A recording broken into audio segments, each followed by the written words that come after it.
All right, we're here with the Rods Speak no evil. at the Haunt in Ithaca. And we got Carl, Rock, and Gary. And I'm going to start this interview out by saying that in the last year, I've seen you guys, this will be the 4th time. Yeah. And before that, I've seen you once. And he turned me into a fan, so. And I was really, really, really young, and it was at the fairgrounds in Waterloo. Thanks for saying really young. Hey, I'm right up there. You guys were probably about not that much older than me, I'm going to say, because that was a long time ago. Well, we're mid-30s now, so it must have been. But I'm going to say that you definitely put together one hell of a tight set for the songs. It's just amazing. For our age, you were going to say, right? No, I was going to say for... I'm going to thank Rock for that one. You guys probably play what, 22 songs in an hour? I think I don't know.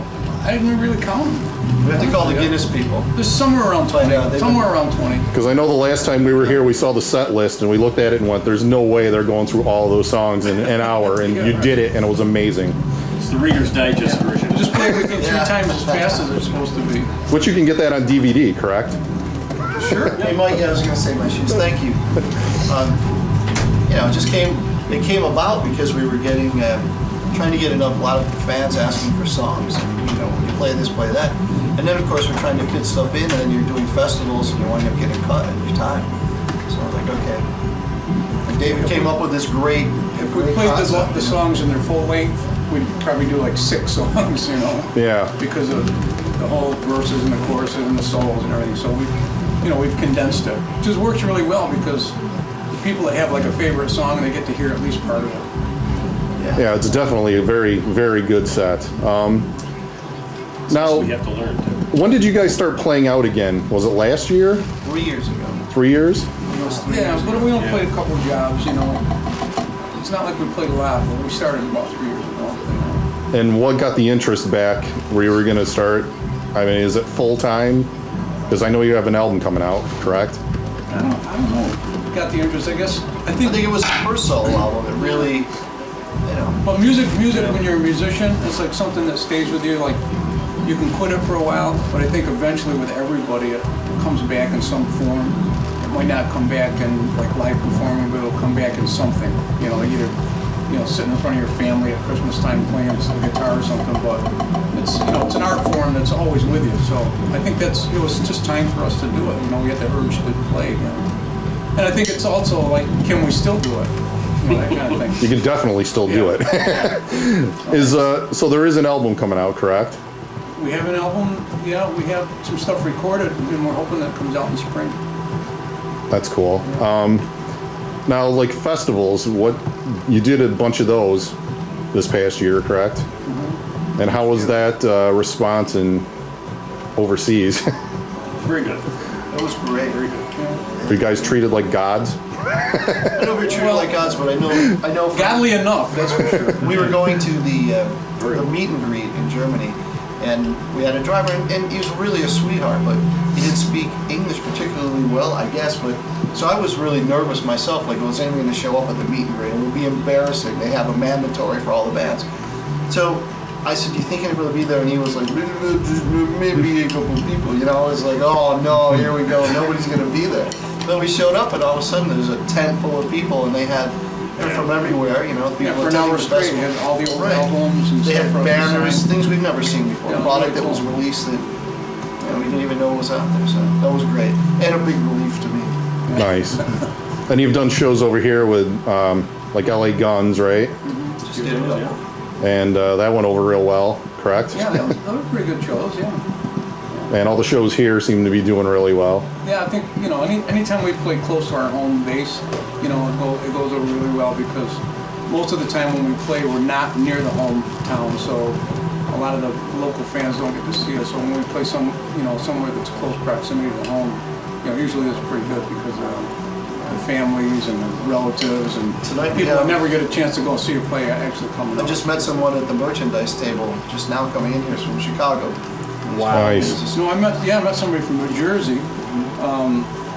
There's a couple that came in from Connecticut. Yeah. A guy and a girl. Someone here from Connecticut. Poughkeepsie.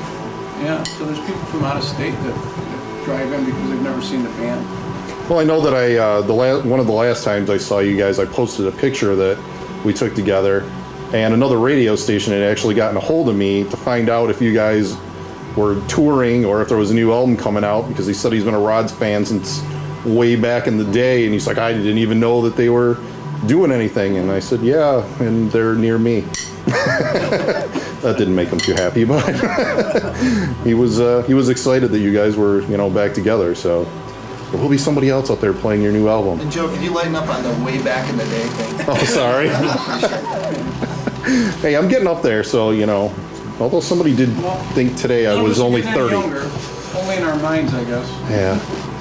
So can I ask questions about how you were signed to Arista when your first album came out? So how did that all happen? We started recording from the time we got together. Within 3 months of when we started playing, we had songs. David and I had written songs, so we started recording with Chris Bubach at Fredonia. So we finished that album within, I don't know, a year maybe, 6 months or something. We were playing gigs and going and recording whenever there was free time. Chris had. So when we finished that, we released it on our own, the Rock Hard album. And at that point, we had some interest, and Areola was Areola America at the time, which was basically a European label, wanted to sign us. And right at the end, Arista took it over, so that's how we wound up on Arista. Arista didn't. It's kind of an accident. Air Supply and the Rods. Let's sign. Yeah. Here we go. Let's get Air Supply, and then of course the complement to that is the Rods. Yeah. That's diversity at its finest. It absolutely is. So. Did they know what they were getting into? I don't know what happened. We had Mike Bone was a big Rods fan. Yeah, He supported. the guy that was like head of the A&R really liked the band, so kind of pulled to get us signed. That's cool. And then from there, was it Combat that you went to? After the second Arista album was Combat. And then there was the Thrasher sessions. How did that all come about? Thrasher came about because at the time I was producing, so there were a lot of musicians, and I'd always loved the Al Cooper Super Session thing. We brought in different people to play. So I'm like, hey, let's do that with all these people. So that's kind of how they came out. Got That's a budget cool. from Combat. I like Dan Beeler. Dan Beeler's great. Yeah. Their new stuff is great too. He just sent me some of the Beeler stuff. Really great. Sounds like the old Exciter, modern version of the old Exciter. Very good. That's cool. That's the one from Combat. You went to what next? We went to Passport. Yes, Passport. That's right. On our second album, Heavier Than Now, just as it was released, the typical perfect Rods timing, they folded. All the labels were around. We signed to Areola America, they fold. And you added a member for that album, right? Shmulik Abigail sang on Heavier Than Now. Amazing singer. He has a new album out. He has a new band, Abigail.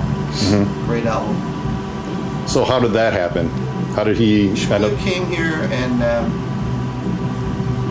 don't remember how that. Jack Starr brought Shmulik here and introduced him to me, and then kind of dumped him at my house.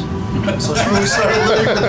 I don't know. Jack brought him over. He goes, "Hey, here's my friend Shmulik. He's a great singer." The next thing you know, Jack's back in Long Island. Shmulik's at my house. So, he stayed for a while, and then at some point, I don't know what was going on. David started the restaurant. He met a girl. He met a girl from locally. Yeah, his and wife. they ended up settling down here. Yeah. Shmulik still lives, in Yeah. Portland. Yeah. He settled here, so he's been here all the time. Now, there was a full tour with him also? No, one date. I think. Oh, just one date? One local festival here. At that time, the band wasn't really out playing. Carl was producing, and I got into like a sideline. I got into the restaurant business. Gary works for Cornell, so we kind of weren't out there playing like we were originally during that time of that album was recorded. Yeah, and then you did a lot of albums like Possessed, right? You did the Possessed albums. Did a lot of stuff. And you had a couple Feinstein solo projects too also, right? That's cool.